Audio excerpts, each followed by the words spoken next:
Happy Hour.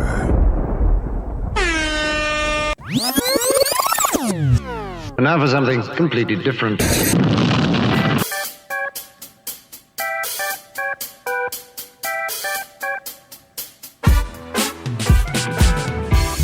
Welcome back to Happy Hour. This is your host, Ryan Hoppe. I am here at the chill room of Pinellas Park. In Pinellas Park, that's why it's called the chill room of Pinellas Park, with the one and only Frank the Kava OG. Hello, sir. Good, Ryan. How are you? Doing good, man. You're definitely living the dream. I'm really proud of everything you've built here at the chill room. It's been fun, man. It's a good spot. Cool people. How do you think it's been going?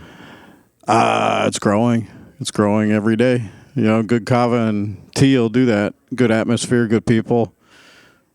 We do something different every night. It's been fun. Yeah, you are the longest tenured person here now, because there was a few previous managements and whatnot. And Am I? You've definitely, for sure, like 6, 7, 8 months, 9. Yeah, it's been like 7 months now. It's crazy. It's gone by really fast. Yeah, it was yesterday. I know. It's just 24 just hours yesterday, ago. man. So you are known as the Kava OG. AKA. It's nothing yeah. And there's been people in the past that have said that you're not the Kava OG, that you gave yourself that name. Who are these people? Their name rhymes with Ronovan. So. Oh, Jesus. No, actually, I was given. I've been around for a long time, man. So I'm called the Kava OG by several people in the community. Yeah. But I'm not the OOG. I mean, there's guys that brought this stuff here the first time. Right? Kenneth? Ken, Grassroots Ken, yeah. Ken's Hoyumpa, Sean Simpson, Low Tide.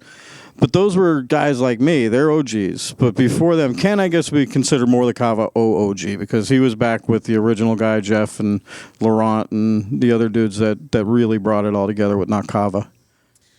What got you into Kava and Kratom? I know this story, but my audience might not. It's 2 parts, actually. Kava itself, for me, was never heard of it. Didn't really care about it. Saw any thing in creative loafing way back when. Yeah.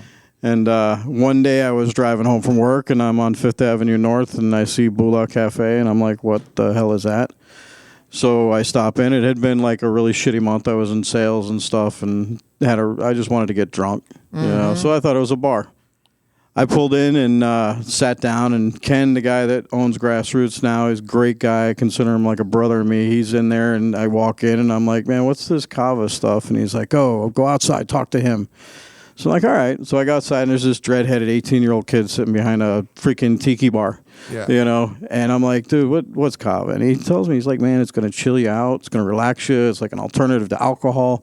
You know, it's a lot better for you than alcohol. And I'm like, all right, let me try it. So I had like 3 shells of Kava. And traditionally, where it comes from in the islands, it's served in a coconut shell. Yeah. Back then, Bula was also doing coconut shells. So I did this one shot. I'm like, yeah, give me another one. Drank like 2 or 3 of them. My face was completely numb. I was like, wow, that's different. Then I go home, and I'm sitting there, and all of a sudden, all that stress, all the just, you know, wanting to kill people, get drunk, all that was gone. I was just sitting there going, whoa, what the hell was this? You know, and I was sold right there. I started hanging out, and Kava is a tribal thing, so that early Bula crowd was like a tribe that started with 1, 2 guys and then just grew exponentially. How bad was your drinking in its prime? I was to the point to where I was overweight, alcoholic, you know, diabetic, had all the signs, high blood pressure, cholesterol, all that crap. And when did you realize that you wanted to stop drinking?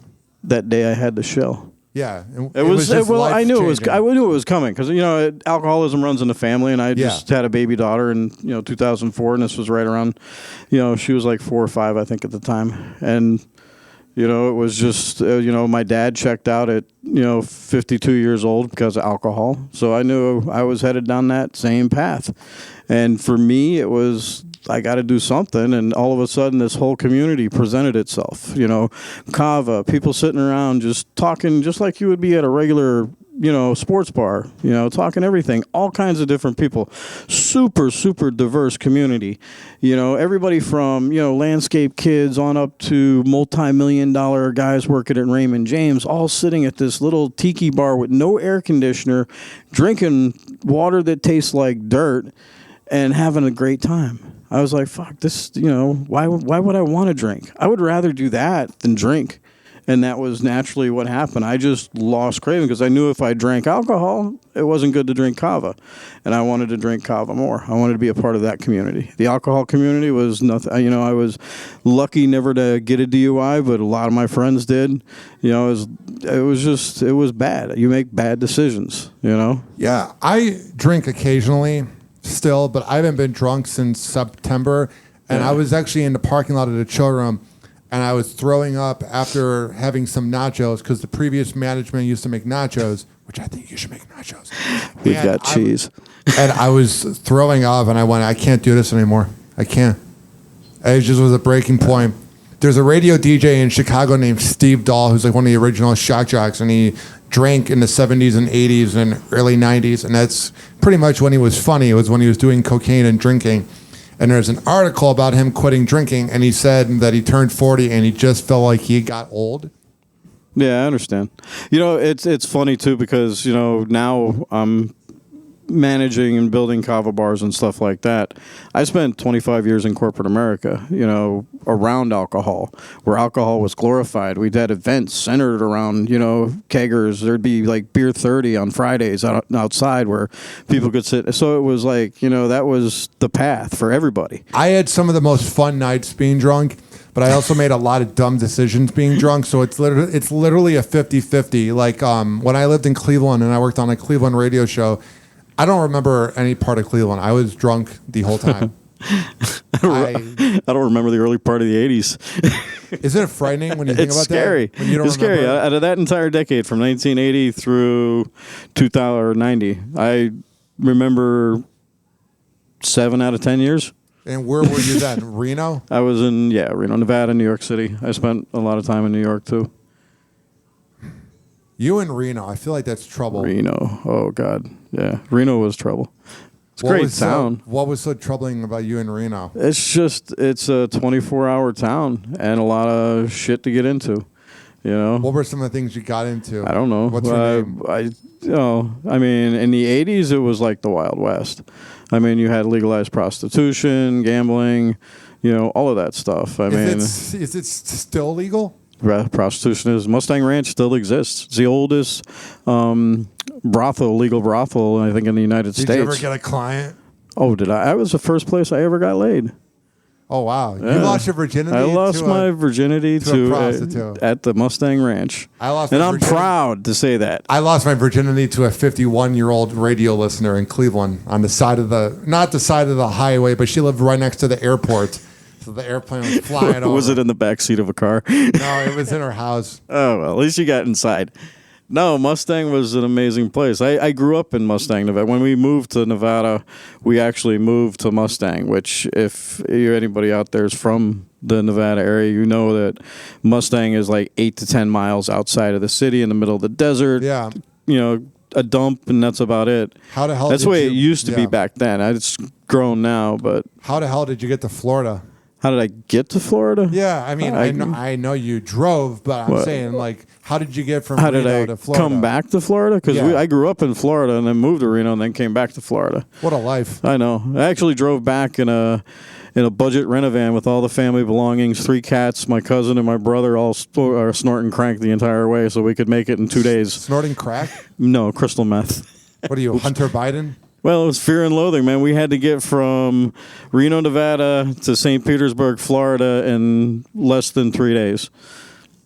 So what's it like on meth? You just don't sleep. It's nothing I would ever suggest anybody ever try. Oh man. It's evil, but it got the job done. It's basically Adderall. It's the same thing. If you've ever done Adderall, it's the same thing. What's the crash like? I don't know. It's not good. It's not good, especially, and the thing is, and I would never advocate anybody ever doing anything like this, but Yeah. the thing is nowadays it's completely different than it was back in 1980, whatever. Fentanyl. Well, not only fentanyl, especially with Fentanyl ruined everything. that particular drug.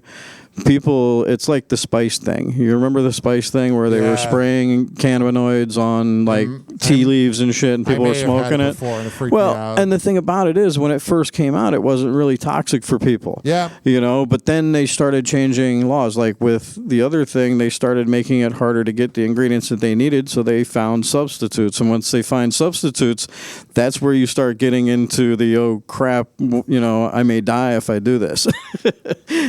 Yeah, I think I smoked it one time in 2013.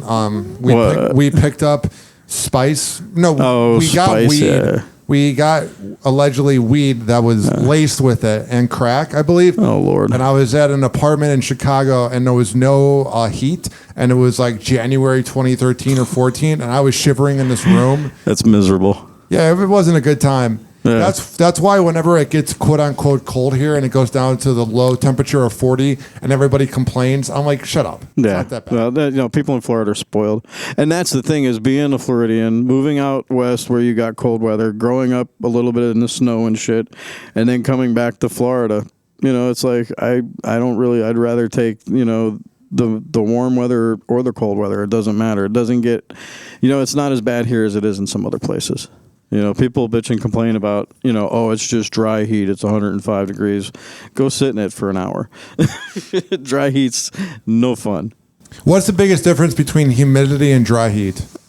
Humidity is just moisture in the air. Moisture that's turning, it's basically steam coming up from the sun hitting the ground. And it's just and dry heat, you have nothing but dirt and desert and shit like that. There's no, absorption. So you're just basically cooking rocks. So now you've been smoking weed since the mid 1900s. I want to ask you, 1865. Yeah. What's the biggest difference between weed now and weed, let's say, when you were in Reno, Jesus. outside of the Mustang Ranch after being in a woman smoking out of I a did bowl? dabble a little bit in the weed industry in the 80s. And back then, I don't know if we'd have our shit would come in looking like it was in a coffee can. Mm-hmm. It come in from Mexico, it'd be like the same shape as the can. Yeah. You'd have to break it up, rehydrate. I know dudes that would like spray their shit and put it in like a rehydrator. But it was just. It was different. Like now everything's designer. I was actually my buddy, one of my brothers back in Reno. His name was Merle Draper. Dude was the most amazing man in the world. Sounds like a great man. He was a great dude. Me and him jumped off some really high rocks back in the day. But his mother was part of the early group of people in Washington State that were basically using, growing marijuana back then like they're growing it today.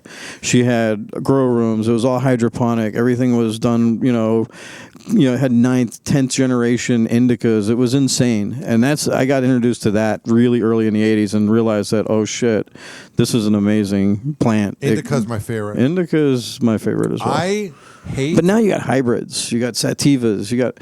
Hybrids, okay. Yeah. I despise sativa. I don't like sativa. See, I don't. I like good all marijuana is sativa. It's actually just indica is just a classification. Sativa you can get from let's say, Trulieve. It makes my brain overthink. Well, now there's science. That's where it was starting back in the 80s, but now it's the science with growing marijuana. You can grow anything. You can crossbreed anything. And it's crazy. I ran into a guy that had some traditional old school Colombian gold seeds. Yeah. And I was like, God, let me have 3 of those seeds. What's the craziest memory you have of partying in your life? Like the one night that you're like... The one night. Oh, this is something that's kind of... this is also in the 80s, and none of the players probably are alive anymore. But me and a buddy of mine drove to San Bernardino, California to pick up some yayo. Yeah. And we did that, and this was like a 3 or 4 day experience. We drove to California. Went to this shady apartment complex, picked up a bunch of the white stuff, and drove back to Reno. Yeah, excuse me. And not that, but we drove back to Reno, and halfway through, we were like basically running on empty. We had no cash, and there's like brothels everywhere coming back from California to Nevada. Yeah. So we stop at the Moonlight Bunny Ranch in Carson City. Did you see Dennis Hoff? No, this was before Hoff. This was BH. Rest in peace to that man. Yeah. But BH.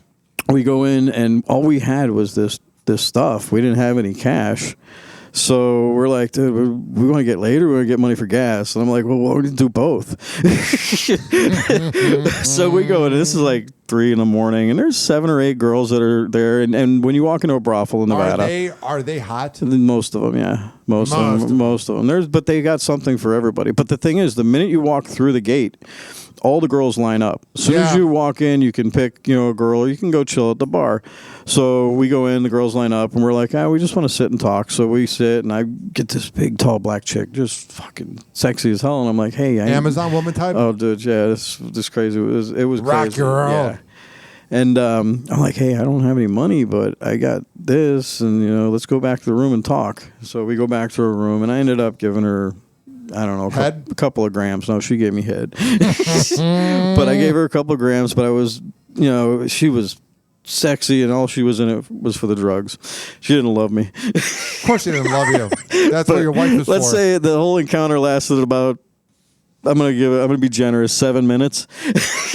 That was from the start to the finish. And you were quick to come to completion. I was quick, and I was like, shit, that sucks. So I go back out, and all of a sudden, this one little Canadian girl comes up, and she's like, hey, I heard you got, and I'm like, yeah. And I ended up going back with her and giving her a little bit, and we were there. Did you guys hook up? For like 3 hours. She was a hottie. And but then we had to drive back to Reno. So we get all done with that. We did get some gas money. We drive back to Reno, and we were supposed to be throwing a bachelor party for a buddy of mine at the old MGM Grand. And I had a friend that worked there, so she gave us a suite on the top floor. That sounds sweet. Oh, dude, it was crazy. And this was like the craziest bachelor party ever. Wild. So we had we get there, we set it up, party starts happening. We got this girl on the bar, dancing for people and shit, and using popsicles in really unusual ways. And but we completely trashed the room. We made off of that little bit that we had. We made probably about 10 grand that night. And freaking. And did you blow all that money in a day on coke? Oh yeah, Well, no, I made the money. We were selling the stuff. But I'm saying, I bet the next day you were out $10K just buying it all. No, I didn't spend it. No. Would you hold on to it? Were you? Would you say you were a responsible drug addict? Hell no. Hell no. I mean, I was gambling and having fun, man. That money goes fast. The faster you make it, the faster it goes. Hell yeah. But that was a crazy freaking journey, man, and it all happened over about 3-4 days from start to finish. And I don't think I slept at all that weekend. Bro, I don't even know how people do it. I need my sleep. Even when I would party back in the day, if it was reaching 5 a.m., I'm like, all right, guys, I'm going to bed. I need my 6 hours. Holy shit. I don't get the people that pulling on that. You can't. I used to do it back. I mean, it used to be easier, and now that I'm an old man. You do it now. You don't sleep. You work so hard here. Dude, no, I sleep. I get 8 hours of sleep a day. The word around town is that you never stop working. I used to. Well, no, I like working, man. I love being here 7 days a week, but I'm building this place, and it's a beautiful spot. It's a great little location. We do stuff different. We were trying to attract more of that, crowd my age, people that are trying to get away from alcohol and look for a decent, clean place that they could come and consume Kava and Kratom. We haven't even gotten into Kratom. What do you want to know about Kratom, man? I'm going to spill the beans. Here's the thing. Everybody hates on Kratom. If you go online, if you just type in KRATOM on Google, it's nothing but hate from the Mayo Clinic and WebMD and Reddit and YouTube people. So I'm giving you the platform, Frank. The misinformation and nothing. Defend it. I'm not going to defend Kratom. Kratom can speak for itself, but the thing is, it just has a bad reputation. It was introduced smoke shops, gas stations, at a wrong time, and when opiate crisis was going nuts and everything else, and Kratom helps people with that issue. But Kratom in its own right is a traditional, natural herbal remedy in Asia and has been for centuries. They've used it over there for hundreds and not thousands of years for everything from, getting healthier to a health diet, anxiety, stress, blood pressure, all of that stuff. Anti-diarrheal, but here kratom is like anything, Americans abuse it. And, that's where it gets the bad reputation. And then everybody, people are making money off of it. So, of course, Big Pharma doesn't want that money going. I hate Big Pharma. Well, it's not only Big Pharma, it's the whole machine, What's the machine, Frank? I don't know. I'm not a conspiracy theorist. Tiring. The machine is something that I don't even worry about. The machine is an overrated comedian. I live my. I hear he's gonna be here. Anyways, no, man. It's just you got to understand that kratom is something that, and I'm not gonna make any medical claims or anything like that, but it has a lot of good benefits if used properly. Tell me those benefits. It can help. I mean, it can help with appetite suppression. It can help with pain. It can help with anxiety, stress, weight loss, bad mood. It's really, really good as a mood enhancer. That helps me. But the thing is, people think they're going to get high off of kratom, and it's going to be all this, wow, I can't drive shit. And it's not. You don't get high from kratom. You really don't. I mean, if you're looking to get high, there's a million other things that are much better for it. Kratom is something that helps people. It really does. It saves lives. It's helped people, beat alcoholism. It's helped people beat drug addiction. It's given people an alternative to just, some of the other things that are out there. So, I made a video outside of a bar in downtown St. Pete that's near all the bars that sells alcohol. Oh, yeah. Kava I heard about that. They don't like you. I made a video and you shared it on the Chill Room page, and the video got 5,000 views. Wow. And I was talking to somebody who's a vendor for the place, and I was talking to her, and I was like, yeah, if there's ever a place that maybe would want to sponsor my podcast, let me know. And she goes, oh, yeah, it's not going to be them. Yeah. And she named a place in downtown St. Pete. And I have no regrets about doing the video because I find them to be despicable and to make everything in the Kava and kratom community look bad by what they're doing. What do you think of places that mix alcohol and Kava and kratom and put themselves right in the middle of downtown St. Pete where they're near all the bars and all the drunk people? I'm not going to knock anybody. I mean, you do what you want. Make your money. It's all about money for them. Douche. Kava and kratom is a traditional thing. It's something that should not really involve alcohol, because if you mix the two, it can be damaging to your liver. What does it do to your liver? Because people hear that all the time. Well, alcohol in itself is poison. Alcohol is poisoning you. You drink any alcohol, it's basically poisoning you. That's all it is. Kava pushes poisons out of your liver. So if you're doing, alcohol and Kava is going to win because it's going to make you get violently sick by pushing that poison out as fast as it can. And when you worked at the other place you worked at, there was a party about 3 years ago, and I showed up a little drunk. You have this detector where know if someone's been drinking, and you came up to me, and it was at the party. And you were like, have you been drinking, Ryan? And I'm like swaying back and forth with my 6'9" self. I'm like, why would you think that? Why would you think I'm drunk? It's like the Sears Tower in the wind. Yeah.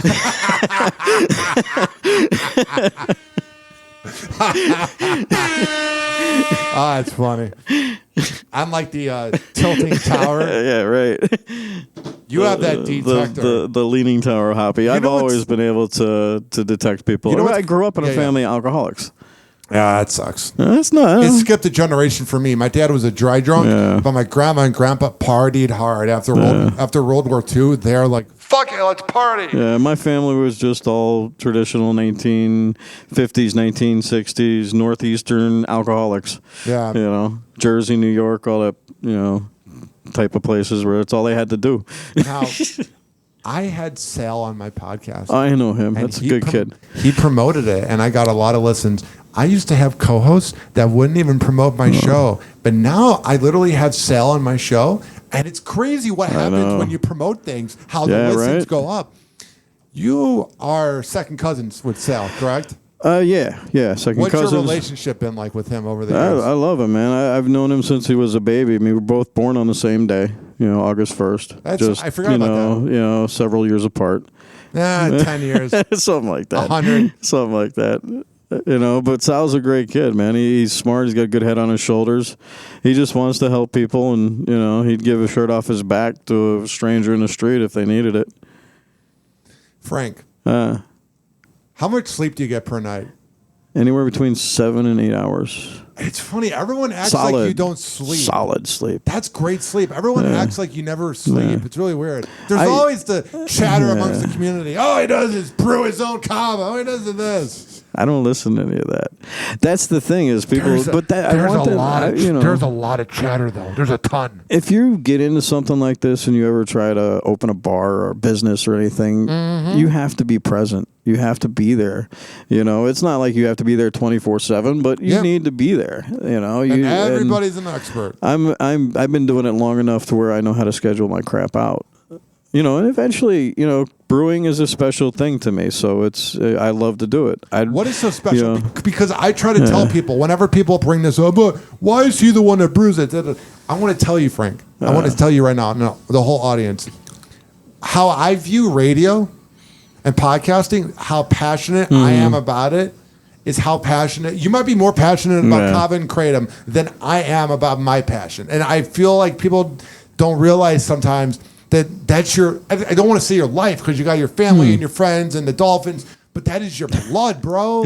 Go Dolphins. You love it, dude. No, I'm changing people's lives, man. I'm helping people. That's something like I said, I spent 25 years in corporate America just, feeding that well and making money for other people. And it was like, you know what? I found something that changed my life legitimately. And, got an opportunity to build places that do it. Aren't you going to release that book? I am working on it, yeah. I want to teach people, and that's where Kratom comes in, because Kratom for me is a different story. I was never a Kratom guy. I was always Kava first, and then I was also still drinking alcohol, 300 pounds, diabetic. Kava was helping. I can't imagine Fat Frank. Fascinating. Fat Frank was happy, especially when he was drunk. But it was like Kratom was something I had found it through Bulak Cafe that started brewing it around 2016 and had a couple of shells, didn't like it, kept me up all night. And then Ken, once again, gave me some red for a backache. And I drank the red tea and miraculously my backache went away. And I'm like, wow, that's awesome. And I was never a painkiller guy or anything like that. So I was, like I said, diabetic, and I was about to go on insulin, and I started doing research. I've got that engineering mindset since I, come from that world, and started researching Kratom and really going deep into the science behind it, and realizing that it was something that was really like an herbal supplement used medicinally. And I started making some and brewing it myself, and I was doing that on a regular basis in small amounts, and I was able to basically, lose 100 pounds, quit drinking completely. My A1C dropped by half, and eventually I got to the point to where I, between intermittent fasting and Kratom and all that, I was able to just get off of all of the diabetes medicine and stuff like that. So I'm healthier now at 58 than I ever was in my 30s. So we have a few minutes left here. I definitely want to keep maybe doing like a monthly podcast with you, man. like what I did with Sal the other day. Here's the thing. I got jokes. Why should people come to the chill room, and how can they come to the chill room? I just, people should come to the chill room to really experience a new place to hang out and socialize. It's not your typical Kava bar. What's so different about it, Frank? It's just a nice open space. We do events every night. We've got open mic on Friday nights. We've got karaoke on Tuesdays. We do, I don't know if anybody plays Texas Hold'em, but we have a Texas Hold'em poker tournament tonight for bar tabs. And then Monday nights are, what are Monday nights again? Oh, we're going to have a DJ on Monday nights. A DJ and also... You said DJ, so I had to play the DJ sound effect. Oh, there's a DJ sound effect. Yes, we got a... Oh, geez, All right, we get. I'm done. I swear. All right, there's a gentleman playing music with also music trivia. We're going to be doing trivia and having a DJ on Monday night. So we got all kinds. Yeah, Jamichael. Jamichael's the man. I forget the DJ he's bringing out. Party bitch. Yeah. Oh, I can't say that again. Anyways, but yeah, we got something going on all the time, and the drinks are great. My staff is absolutely amazing. Rebecca. A great addition. Yeah, Rebecca's awesome. Great girl. Tim is an amazing guy. I don't think Tim has any haters. I'm quite jealous of how many friends Tim has. He loves everybody, man. He's a good dude, and he does a lot of cool shit. So he's got stories. And then Leah holding down the day shift, man. She's my rock. Hell yeah, Frank. I'm gonna go pay the bar tab because Leah's about to get out of here. Oh yeah, got to pay that money. Frank, it's been a lot of fun having you on, and we're gonna think of ways to keep doing this. Yeah, Hoppe, I enjoyed it, man, and I got a lot of stories, and I'll keep them short if I can. I will. Let's see here. We are recording on June 12th, Wednesday, 2024. I'd say June 26th, maybe. I'll mark my calendar. 2 weeks from now. I'll be here. All right. Happy Hour. Happy Hour. RyanHappyRadio.com